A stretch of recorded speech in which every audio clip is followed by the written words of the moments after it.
आज शेयर करब आम कलका और पातार मोटिव्से एक कलकार डिजाइन। सबार प्रथमे टिपेर दो साइड दिए आम कलका करे निয়েছি যাতে ব্যালেন্সটা ভালো হয় সেই জন্য। তো তারপরে মানে আম কলকাগুলোকে এরপর এমনভাবে করেছি মানে একটা উপর দিকে একটা নিচের দিকে এরকম করে করেছি। তোমরা চাইলে একই রকমভাবে করতে পারো একই লাইন দিয়ে। তো আম কলকা দুদিকে করে নেওয়ার পর মাঝখানে যে গ্যাপিংটা হয়েছে তার মধ্যে কিছু পাতার স্ট্রোক আমি অ্যাড করছি এখানে।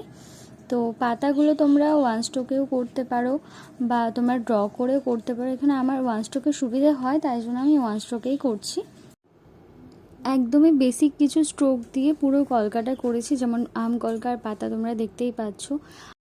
টিপের উপর দিকটা একদমই ফাঁকা রেখেছি আর টিপের নিচ দিকটায় একটা আম কলকা আর কিছু পাতার মোটিভস দিয়ে কাজটা শেষ করেছি। কেমন লাগলো তোমরা সবাই জানিও। দেখা হচ্ছে অন্য কোনো কাজ নিয়ে পরের ভিডিওতে।